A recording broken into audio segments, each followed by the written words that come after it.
સર્વને જય શ્રી કૃષ્ણ.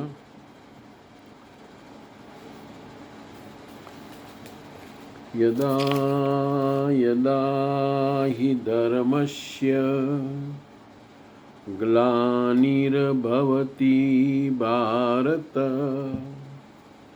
અભ્યુત્થાનમ ધર્મસ્ય તદાત્માનં સૃજામ્યહમ પરિત્રાણાય સાધૂનાં વિનાશાય ચ દુષ્કૃતાં ધર્મ સંસ્થાનાર્પાયે સંભવામિ યુગે યુગે.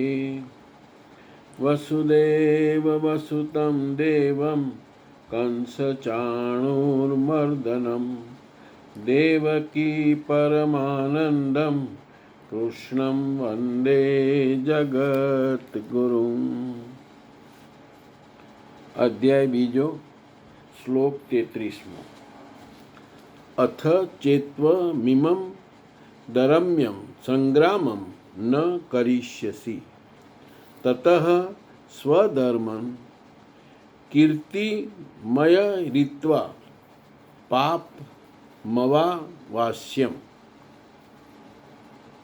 અને જો તું આ ધર્મયુક્ત સંગ્રામ અર્થાત શાશ્વત સનાતન પરમ ધર્મ પરમાત્મામાં પ્રવેશ અપાવનારું ધર્મયુદ્ધ નહીં કરે તો સ્વધર્મ અર્થાત સ્વભાવગત સંઘર્ષ કરવાની ક્ષમતા, ક્રિયામાં પ્રવૃત્ત થવાની ક્ષમતાને ખોઈને પાપ અર્થાત અવાગમન અને અપકીર્તિને પામીશ.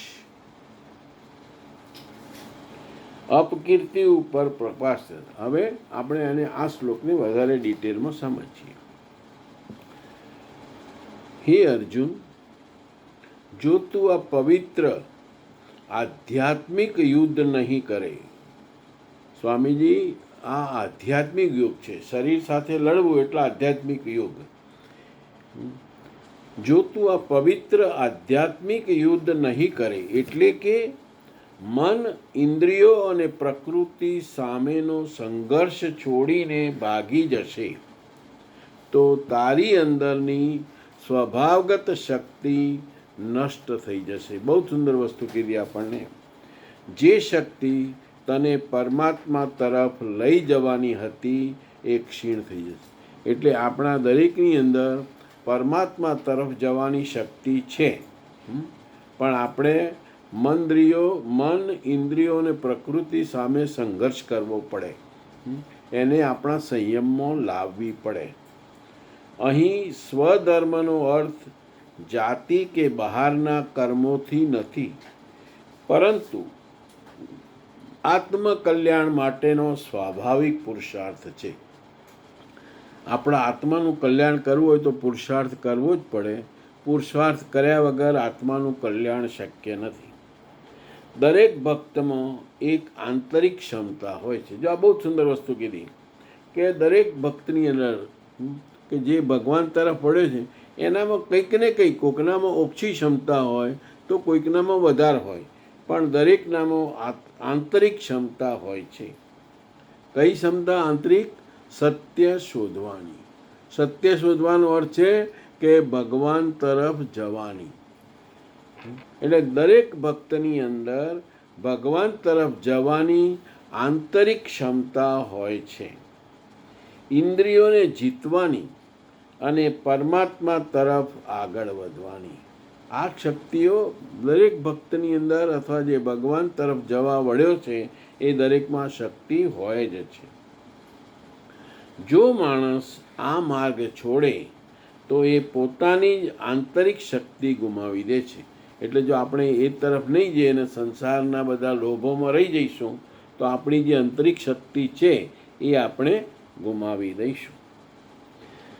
પાપનો અર્થ અહીં માત્ર ખરાબ કર્મ નહીં, પરંતુ ફરીથી જન્મ મરણના ચક્રમાં ફસાઈ જવું છે. જન્મ મરણના ફરીના ચક્રમાં આપણે ફસાયા તો અહીંયા શબ્દ પાપ કર્મ વાપરે. કારણ કે જ્યારે ભક્ત ભક્તિ છોડે છે એક ભક્ત છે પણ ભક્તિ છોડી દે ત્યારે મન ફરી વિષયો તરફ દોડે છે. તમે ભક્તિ કરતા હો, ભગવાન તરફ વળ્યા હો અને પછી ક્યાંક સંસારમાં લપેટાઈ ગયા, તો પોતાનું મન ફરી વિષયો તરફ દોડે છે અને માણસ ફરી સંસારના બંધનમાં પડી જાય છે. અપકીર્તિનો અર્થ માત્ર લોકોમાં બદનામી નહીં, પરંતુ આત્માની દ્રષ્ટિએ પડતી ગિરાવટ છે. આપણે સંસારમાં પડી જઈએ તો આત્માની દ્રષ્ટિએ આપણે બહુ નીચા જતા રહીએ. આપણે જે ઉપર જવા માટેનો પ્રયત્ન શરૂ કર્યો હતો એ પાછા નીચે આવી જઈએ. જે માણસ સત્યના માર્ગે ચાલવા ઊભો થયો હોય અને પછી ડરીને પાછો વળી જાય, તે પોતાની નજરમાં પણ નાનો થઈ જાય છે. તમે સેવા કરતા હો, ભક્તિ કરતા હો અને અમુક લેવલે પહોંચ્યા હોય ને પાછા કંઈક સંસારની માયામાં લપેટી જાઓ, તો તમને અંતરથી એવું થયા કરે કે મેં ક્યાંક ખોટું થઈ ગયું છે મારા હાથે. સરળ રીતે કહીએ તો આધ્યાત્મિક માર્ગ પર ચાલવાની તક મળવી બહુ દુર્લભ છે. બધાને એકચ્યુઅલી તો આ તક મળતી જ નથી. 80% માણસો કે 90% માણસો તો જન્મે છે, ભણે છે, લગ્ન કરે છે, છોકરાઓ થાય છે, ગરડા થાય છે અને મરી જાય છે. શું આધ્યાત્મિક માર્ગ પર ચાલવાની તક બહુ મળવી દુર્લભ છે. જો માણસ હિંમત હારીને પાછો વળે તો તે પોતાની અંદરની દિવ્ય શક્તિ ગુમાવે. પણ જેને મળી છે તક, જેને આ તક લીધી છે, મળી છે એટલે લીધી છે, અને પછી જો એ પાછો પડે તો એની અંદરની જે શક્તિઓ છે એ ગુમાવે છે. કઈ શક્તિઓ એ આપણે આગળ જોઈ લીધું. અને ફરી સંસારના બંધનમાં ફસાઈ જાય છે. 33મો શ્લોક બહુ સુંદર રીતે કર્યો આપણે. હવે 34મો શ્લોક લઈએ.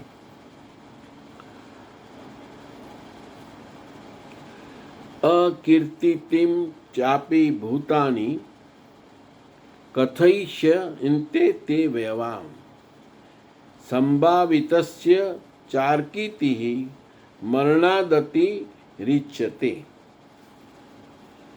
સૌ લોકો ઘણા કાળ સુધી તારી અપકીર્તિની વાર્તા કરશે. આજ પણ પદચ્યુત થવાવાળા સૌ મહાત્માઓમાં વિશ્વામિત્ર, પરાશર, નિમિ, શૃંગી વગેરેની ગણના થાય છે. ઘણા સાધકો પોતાના ધર્મ ઉપર વિચાર કરે છે. લોકો આપણને શું કહેશે, આવો ભાવ પણ સાધનામાં સહાયક હોય છે. આથી સાધનામાં લાગ્યા રહેવા માટે પ્રેરણા મળે છે. થોડે ઘણે અંશે આ ભાવ પણ સાથ આપે છે. સન્માનીય પુરુષ માટે તો અપકીર્તિ મરણથી પણ વિશેષ હોય છે. અને આપણે ડિટેલમાં સમજીએ. શ્રી કૃષ્ણ કહે છે કે જો તું આધ્યાત્મિક યુદ્ધમાંથી પાછો ફરીશ તો લોકો તારી અપકીર્તિની વાતો કરશે. તમે પહેલા યુદ્ધમાંથી પાછા વળો કે તમે આધ્યાત્મિક રસ્તે ભગવાન તરફ જવામાં તમે યુદ્ધ શરૂ કર્યું છે. તમારા મન, બુદ્ધિ, વાસનાઓ, મોહ, માયા આ બધાની સામે તમે યુદ્ધ કર્યું છે. પણ એમાંથી પણ જો તમે પાછા ફરો તો લોકો તમારી અપકીર્તિની વાતો કરશે. તો લોકો કહે છે કે આ તો સારો વૈષ્ણવ થયો તો પાછો લપેટાવે એમ. આ તો ભગત હતો પણ ભગત રહ્યો નથી. પરંતુ અહીં માત્ર બહારની બદનામીનો અર્થ નથી. બીજો કેક ના કે વાત જુદી છે. સાચો અર્થ એ છે કે જે ભક્ત ઊંચા માર્ગ ઉપર ચાલવા નીકળે છે, એટલે આપણે ભક્તિના માર્ગ ઉપર આગળ જઈએ, ભગવાન તરફ જઈએ ને ભગવાન સુધી પહોંચવું છે, અને પછી મધ્યમાં હિંમત હારી જાય, તેની અંદરની પ્રતિષ્ઠા તૂટી જાય છે. તો એ પોતે જ મનથી તૂટી જાય. બહાર શું કે કોઈ એની વાત નથી, એ બહુ ઇમ્પોર્ટન્ટ નથી, પણ માણસ પોતે જ તૂટી જાય. વિશ્વામિત્ર, પરાશર, નિમિ, શૃંગી જેવા મહાત્માઓએ પણ ભારે સંઘર્ષ કર્યો છે. એટલે હરિના માર્ગ પર જવું ને એ સહેલું નથી, એમાં બહુ જ સંઘર્ષ છે, ઘણી મહેનત છે. 2-5 કરોડ રૂપિયા કમાવા સહેલા છે, પણ ભગવાન તરફ જવું બહુ ભારે છે. અને એટલે જ આપણે કવિતા આવતી હતી, હરિનો માર્ગ છે શુરાનો, નહીં કાયરનું કામ જોને, પ્રથમ પહેલું મસ્તક મૂકી, વળતી લેવું નામ જોને.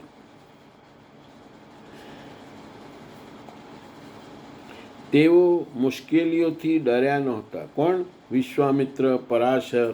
અને આપણે પણ એ લાઈનમાં જઈએ તો આપણે પણ મુશ્કેલીઓથી ડરવાનું નથી. તેઓ મુશ્કેલીઓથી ડર્યા નહોતા, એટલા માટે આજે પણ તેમનું સ્મરણ થાય છે. એટલા માટે એ ભગવાન સુધી પહોંચી શક્યા, અને એ પહોંચ્યા તો આપણે બધા એમને યાદ કરીએ છીએ. સાધનાનો માર્ગ સહેલો નથી. સાધનાનો ભક્તિનો માર્ગ, ભક્તિનો માર્ગ સહેલો નથી, પરંતુ મહાપુરુષો એમાં અડગ રહ્યા, એટલે તેઓ પૂજનીય બન્યા.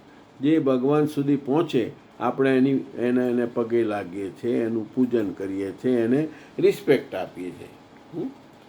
તો ભક્તિનો માર્ગ સહેલો નથી, પરંતુ મહાપુરુષો એમાં અડગ રહ્યા, એટલે તેઓ પૂજનીય બન્યા.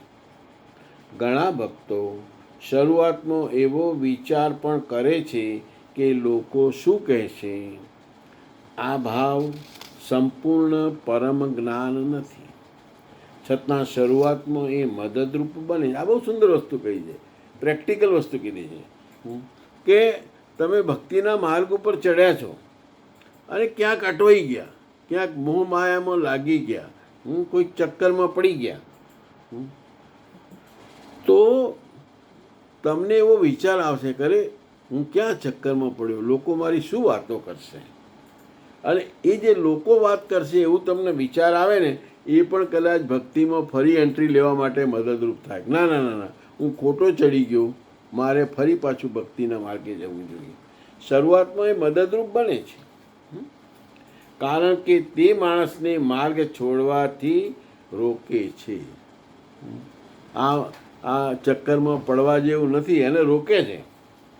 ધીમે ધીમે પછી ભક્ત લોકલાજથી ઉપર ઉઠીને માત્ર પરમાત્મા માટે ભક્તિ કરવા લાગે છે. અને પછી તો એ બધી આ મોહ માયામાંથી છૂટી જાય તો એ પછી ફક્ત ભગવાનની જ રસ્તે હોય અને ભગવાનની જ ભક્તિ કરે છે. સામાન્ય પુરુષ માટે અપકીર્તિ મરણથી પણ વધારે દુઃખદ છે. સામાન્ય પુરુષ માટે અપકીર્તિ મરણથી પણ વધારે દુઃખદ છે.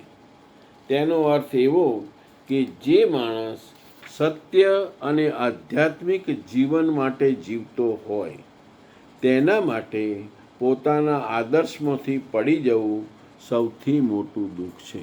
આપણે ભગવાન તરફ આગળ વધ્યા આવીએ, સાચું જ બોલતા આવીએ, કોઈ ખોટું કામ ના કરતા આવીએ, ભગવાનની ભક્તિ કરતા આવીએ, અને પછી ક્યાંક લપેટાઈએ તો આપણે આપણા આદર્શમાંથી નીચે પડીએ તો આપણા માટે સૌથી મોટું દુઃખ છે. શરીર મરણ એટલું ભયંકર નથી, મરી જવાય તો ચાલે, એમાં કંઈ એવું ભયંકર નથી જેટલું આત્મિક પતન ભયંકર છે. પણ જો આત્માથી પતન થાય તો એ સૌથી વધારે ભયંકર છે. સરળ રીતે કહીએ તો ભક્તિમાં મુશ્કેલીઓ આવે તો પણ પાછા ન વળવું. અગત્યની વસ્તુ એ છે કે આપણે ભક્તિના માર્ગે ચડ્યા તો ફરી સંસારમાં લપેટાઈ ના જવાય, આ મોહ માયા આ બધામાં પાછા ના આવી જઈએ, એનું ધ્યાન રાખવાનું. સરળ રીતે કહીએ તો ભક્તિમાં મુશ્કેલીઓ આવે તો પણ પાછા ન વળવું, કારણ કે માર્ગ છોડવાથી માણસ પોતાની અંદર જ નાનો થઈ જાય છે. એટલે આપણને પોતાના અંતરથી જ એવું થાય કે અરે હું ખોટો ચક્કરમાં ફસાઈ ગયો. પરંતુ જે અડગ રહે છે તે અંતે પરમાત્માની નજીક પહોંચે છે. પણ જે અડગ જ રહ્યો કે ના હું આ ચક્કરમાં નહીં પડું, તો એક દિવસે એ પરમાત્મા સુધી પહોંચે છે, ભગવાનને પ્રાપ્ત કરે છે. હવે 34મો શ્લોક, 35મો શ્લોક, સોરી. ભયાદ્રુણા દુપરતમ મનંસ્યન્તે ત્વામ મહારથા એષામ ચ ત્વમ બહુમતો ભૂત્વા યાસ્યસી લાઘવમ.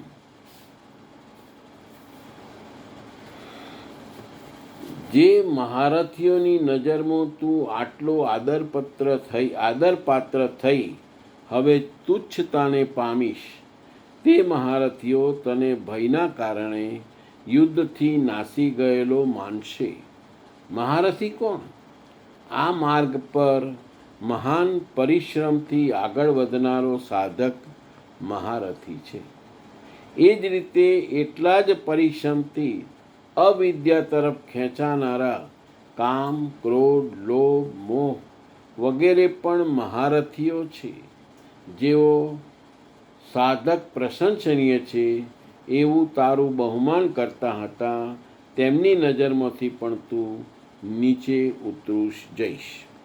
હવે આ શ્લોકને વધારે સારી રીતે સમજીએ. શ્રી કૃષ્ણ કહે છે કે જો તું આ ધર્મયુદ્ધમાંથી પાછો હટી જશે તો મહારથીઓએ તને ડરીને ભાગી ગયેલો માનશે. અહીં મહારથીનો અર્થ માત્ર યુદ્ધના વીરોથી નથી કે ભાઈ સામે ભીષ્મ, દ્રોણ છે એ એકલું એ નથી, છે ખરું પણ એકલું એ નથી. આધ્યાત્મિક અર્થમાં મહારથી એટલે એવો શક્તિશાળી ભક્ત જે ભારે પ્રયત્ન કરીને ભક્તિમાં આગળ વધ્યો હોય. મહારથીનું આપણને બહુ સ્પેસિફિકેશન આધ્યાત્મિક રસ્તે બતાવ્યું. લડાઈના મેદાનમાં મહારથી એટલે એનું બી સ્પેસિફિકેશન હોય છે, પણ આપણે ભક્તિના માર્ગમાં જોઈએ તો સરસ વસ્તુ કીધી કે આધ્યાત્મિક અર્થમાં મહારથી એટલે એવો શક્તિશાળી ભક્ત જે ભારે પ્રયત્ન કરીને ભક્તિમાં આગળ વધ્યો હોય. પરંતુ બીજી તરફ કામ, ક્રોધ, લોભ, મોહ અને અહંકાર જેવા આંતરિક શત્રુઓ પણ બહુ શક્તિશાળી છે. તમે ભક્તિના માર્ગે આગળ જાઓ એટલે તમે મહારથી ક્યારે થાવ કે તમે આ બધાને જીતો તો. કામ, ક્રોધ, કેમ કે આ બધા મહારથીઓ જ છે એટલે તમારી લડાઈ ડાયરેક્ટ મહારથી સાથે છે. તેઓ પણ જાણે મહારથી જેવા છે, કારણ કે વર્ષોથી મનુષ્યને પોતાના વશમાં રાખે છે. આ કામ, ક્રોધ છે ને એ આપણને વર્ષોથી એના વશમાં આપણને રાખ્યા છે. હવે આપણે એના આપણા વશમાં રાખવા જઈએ છીએ. જ્યારે ભક્ત ભક્તિના માર્ગે આગળ વધે છે ત્યારે અંદરના દૈવી ગુણો તેની પ્રશંસા કરે. આપણામાં જે દૈવી ગુણો હોય એ આપણે ભક્તિના માર્ગે આગળ જઈએ તો એ પ્રશંસા કરશે, અને દુર્ગુણો પણ તેને ગંભીરતાથી લે છે. અને આપણા શરીરમાં જેટલા દુર્ગુણો છે મનની અંદર એ પણ ગંભીરથી વિચારશે કે અરે આ તો હવે ભગવાન તરફ વળ્યો, આપણે પાછા પડવું પડશે, હવે આપણું નહીં સાંભળે. પરંતુ જો તે મધ્યમાં ડરીને પાછો વળી જાય તો કામ, ક્રોધ જેવા શત્રુઓ ફરી તેના પર હાવી થઈ જાય. પણ જો અધવચ્ચે લટકી જઈએ તો પછી આ પાછા જે શત્રુઓ મહારથીઓ હતા એ બધા પાછા આપણા ઉપર ચડી જાય, હાવી જાય છે. તેઓ જાણે એવું માને છે કે આ ભક્ત હિંમત હારી ગયો. એટલે ભક્તિના માર્ગે આગળ ગયા પછી આપણે હિંમત હારવાની નથી. ભગવાનને મેળવીને જ છોડવાનું છે. 1 જન્મ થાય કે 5 જન્મ થાય એ પણ આગળ આવશે. ડિટેલમાં ભગવાન સમજાવે છે કે 1 જન્મ મળે એવું જરૂરી નથી. એમાં તમારે ચિંતા કરવાની પણ જરૂર. ભગવાને તો એશ્યોરન્સ આપ્યું છે ગીતામાં. આવશે આગળના શ્લોક. તુચ્છતાને પામીશનો અર્થ એવો કે માણસ ઊંચા આદર્શો માટે ઊભો થયો હતો. આપણું આદર્શ હતું ભગવાનને મેળવવાનું. તે ફરી નબળાઈઓમાં પડી જાય છે. એટલે કામ, ક્રોધ, લોભ આ બધાની ચક્કરમાં પડી જાય છે તો પોતાની નજરમાં નાનો બની જાય છે. સરળ રીતે કહીએ તો ભક્તિ શરૂ કરવી મોટી વાત નથી. ભક્તિ કરવી એટલે સેવા કરવી. આપણે સેવા ઘરમાં ચાલુ કરવી હોય તો એમાં કંઈ બહુ મોટી વાત નથી. ભગવાનનું એક સ્વરૂપ લાયા અને એને પુષ્ટિ કરાયું અને સેવા ચાલુ કરી, એ કંઈ બહુ મોટી વાત નથી. પરંતુ મુશ્કેલીઓ વચ્ચે અડગ રહેવું મોટી વાત છે. પણ સેવું ચાલુ કર્યા પછી કેટલીય મુશ્કેલીઓ આવે તો આપણે અડગ રહેવું પડે કે ના ભાઈ મારી સેવા તો થવી જ જોઈએ, એમાં કશું પાછું પાની ના થાય. જો માણસ ભય કે મોહથી માર્ગ છોડે તો અંદરના કામ ક્રોધ ફરી તેના ઉપર રાજ કરવા લાગે. એટલે ભક્તના શરીરની અંદર ભય પણ ના હોવો જોઈએ અને મોહ પણ ના હોવો જોઈએ. અને જો ભય કે મોહ આવ્યો તો સમજજો કે પાછા કામ ક્રોધ છે ને એ તમારા પર રાજ કરવા લાગશે. પરંતુ જે ડરીને લડે છે તે અંતે પોતાના મન ઉપર વિજય મેળવે છે. પરંતુ જે ડરીને નહીં પણ ડટીને એટલે નિશ્ચય કરીને જે ડટીને લડે છે તે અંતે પોતાના મન ઉપર વિજય મેળવે છે. હવે આપણે 36મો શ્લોક જોઈએ.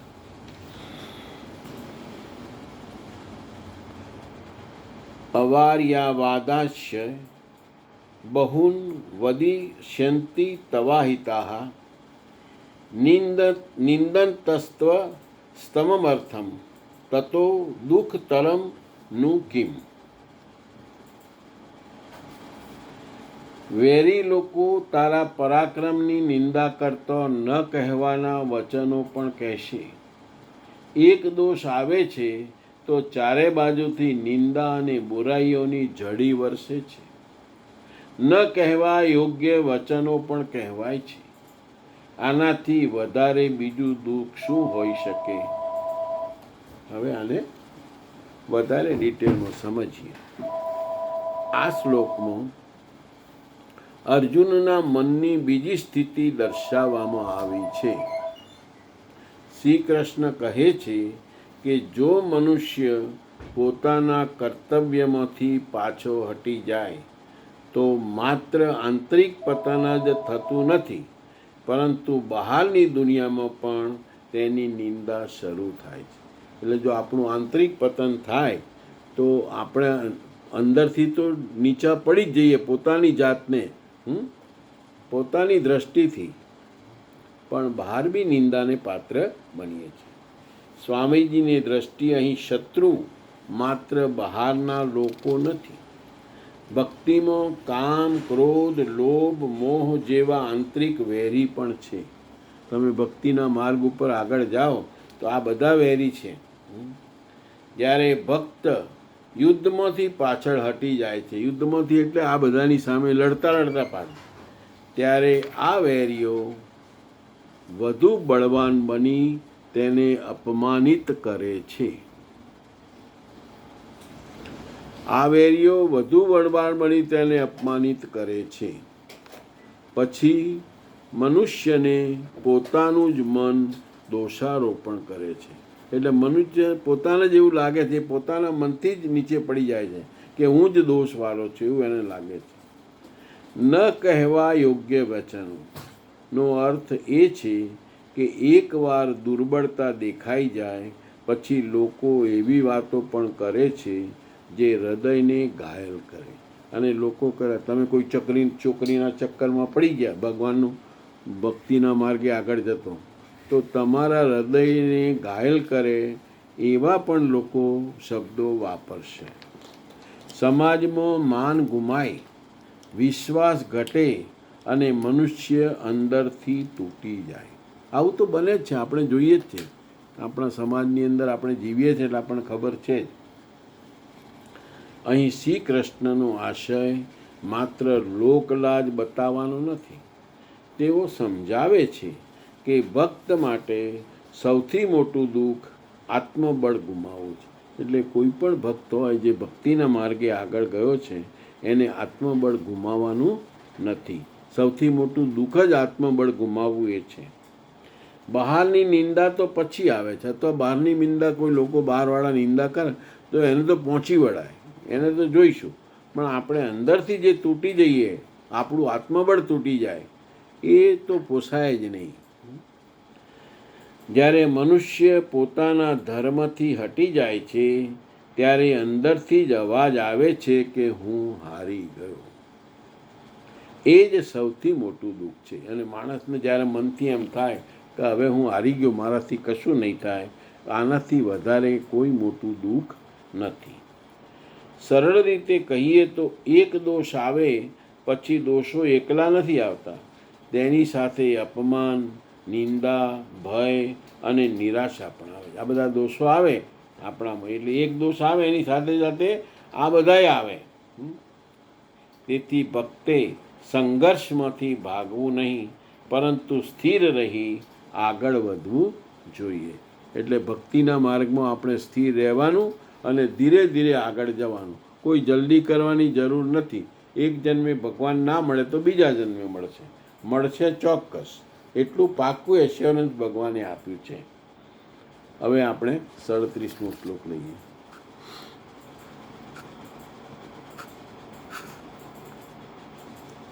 આપણી પાસે હજુ 4-5 મિનિટ છે. હતો વા પ્રાસ્યસી સ્વર્ગન જીત્વા વા ભોક્ષ્યસે મહિમ તસ્માત ઉત્તિષ્ઠસ્ત કૌંતેય યુદ્ધાય કૃત નિશ્ચય. આ યુદ્ધમાં મૃત્યુ પામીશ તો સ્વર્ગ પ્રાપ્ત કરીશ. સ્વરમાં વિચરવાની ક્ષમતા રહેશે. શ્વાસની બહારની પ્રકૃતિમાં વિચરવાની ધારાઓ બંધ થશે.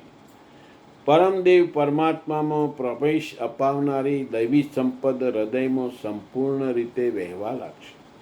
અથવા આ સંઘર્ષમાં જીતવાથી ઉચ્ચમાં ઉચ્ચ સ્થાન પ્રાપ્ત થશે. માટે હે અર્જુન, યુદ્ધ નિશ્ચય કરીને ઊભો થા. ઘણું કરીને લોકો આ શ્લોકનો અર્થ એમ સમજે છે કે આ યુદ્ધમાં મૃત્યુ પામીશ તો સ્વર્ગમાં જઈશ અને જીતીશ તો પૃથ્વી ભોગવીશ. પરંતુ તમને સ્મરણ હશે કે અર્જુન કહી ચૂક્યો છે, ભગવાન પૃથ્વી જ નહીં પરંતુ ત્રણેય લોકનું સામ્રાજ્ય અને દેવોનું સ્વામિત્વ અર્થાત ઇન્દ્રપદ પ્રાપ્ત થાય તો પણ ઇન્દ્રિયોને સૂકવી નાખનારા મારા આ શોકને દૂર કરી શકે એવો ઉપાય મને દેખાતો નથી. જો આ બધું મળવાનું હોય તો હે ગોવિંદ, હું યુદ્ધ કદાપી નહીં કરું. જો આટલા ઉપરથી પણ શ્રી કૃષ્ણ કહે કે અર્જુન લડ, જીતીશ તો પૃથ્વી ભોગવીશ, હારીશ તો સ્વર્ગનો નાગરિક બનીશ, તો શ્રી કૃષ્ણ તેને શું આપી દે છે? અર્જુન તો આનાથી પણ આગળના સત્ય પરમ કલ્યાણની ઈચ્છાવાળો શિષ્ય હતો. તેને સદગુરુદેવ શ્રી કૃષ્ણે કહ્યું કે ક્ષેત્રજ્ઞના આ સંઘર્ષમાં જો શરીરનો સમય પૂરો થઈ જાય અને લક્ષ્ય સુધી પહોંચી ન શકાય તો સ્વર્ગ પ્રાપ્ત કરીશ અથવા સ્વરમાં વિચરણ કરવાથી ક્ષમતા પ્રાપ્ત કરીશ. દૈવી સંપદ હૃદયમાં સ્થિર થશે અને આ શરીરના રહેતા રહેતા જ સંઘર્ષમાં સફળ થઈ જવાશે. તો માહિમ સૌથી મહાન બ્રહ્મના મહિમાને માણી શકીશ. મહામહિમ સર્વોચ્ચ ઉત્તમોત્તમ સ્થિતિ પ્રાપ્ત કરી લઈશ. જીતીશ તો સર્વસ્વ એટલે કે મહામહિત્વને પામીશ અને હારીશ તો દેવેત્વ. બંને હાથમાં લાડુ રહેશે, લાભમોય લાભ અને હાનિમોય લાભ. હવે આને જરા સરળતાથી સમજ. આપણે દરેક શ્લોકને આનું ગુજરાતી જે લખ્યું છે ગુજરાતીમાંથી પણ સરળતા કરીને આપણે લખીએ છીએ. આ શ્લોકમાં શ્રી કૃષ્ણ અર્જુનને બહુ ઊંડું આશ્વાસન આપે છે. સામાન્ય અર્થમાં લોકો સમજે છે કે મરીશ તો સ્વર્ગ મળશે અને જીતીશ તો પૃથ્વીનું રાજ્ય મળશે. પરંતુ અર્જુન તો પહેલેથી જ કહી ચૂક્યો છે કે મને ત્રિલોકનું રાજ્ય પણ નથી જોઈતું. તેથી અહીં શ્રી કૃષ્ણ માત્ર ભૌતિક સ્વર્ગ કે રાજ્યની વાત કરતા નથી. સ્વામીજીની દ્રષ્ટિએ આ યુદ્ધ આંતરિક સાધનાનું યુદ્ધ છે. ક્ષેત્ર અને ક્ષેત્રજ્ઞનો સંઘર્ષ. આપણે ક્ષેત્ર અને ક્ષેત્રજ્ઞ એટલે શું એ આપણે બહુ જોઈ લીધું. ક્ષેત્ર અને ક્ષેત્રજ્ઞનો સંઘર્ષ. એક બાજુ ઇન્દ્રિયો, વાસનાઓ, મોહ અને અહંકાર છે, બીજી બાજુ આત્માનો પ્રકાશ છે. શ્રી કૃષ્ણ કહે છે, જો આ ભક્તિમાં શરીરનો અંત આવી જાય, આપણે ભક્તિ કરતાં કરતાં શરીર અને પૂર્ણ સિદ્ધિ ન પણ મળે, કદાચ ભગવાનના પૂર્ણ સિદ્ધિ મળવી એટલે ભગવાન મળવા, પૂર્ણ સિદ્ધિ ન પણ મળે તો પણ ભક્તને નુકસાન નથી. તે સ્વર્ગ પ્રાપ્ત કરે છે. એટલે કે મન અને ઇન્દ્રિયોની નીચે ખેંચાતી પ્રવૃત્તિઓ શાંત થવા લાગે. એ ભલે ભગવાન સુધી નથી પહોંચ્યો, પણ મન અને ઇન્દ્રિયોની જે એ તરફની ખેંચ હતી એ એની ઓછી થઈ ગઈ છે. મની ઇન્દ્રિયો બધી એના કંટ્રોલમાં આવી છે. ચિત્ત શુદ્ધ બને છે, એનું ચિત્ત શુદ્ધ બને છે. દૈવી ગુણો હૃદયમાં પ્રવેશવા લાગે છે. દૈવી ગુણોનું આખું લિસ્ટ ભગવાને આપ્યું છે, એમાં આપણા આગળ આવશે. પણ દૈવી ગુણો હૃદયમાં પ્રવેશવા લાગે છે. ભક્તની ચેતના ઉપર ઉઠે. આપણી અંદરની જે ચેતના છે એ ઉપર ઉઠે છે.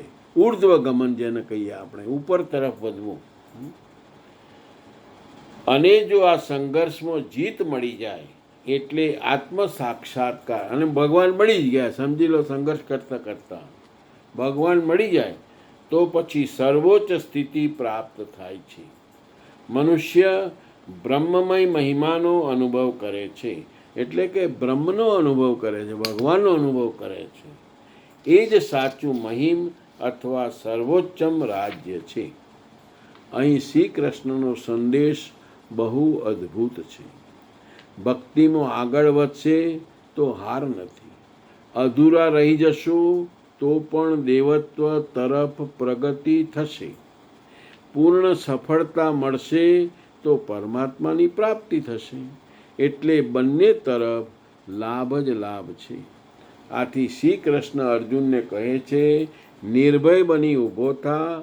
આ યુદ્ધમાં નુકસાન નથી, પ્રયત્નમાં પણ કલ્યાણ છે, અને સિદ્ધિમાં તો પરમ કલ્યાણ છે. હવે 38મો શ્લોક આપણે આવતી વખત લઈશું. જય શ્રી કૃષ્ણ.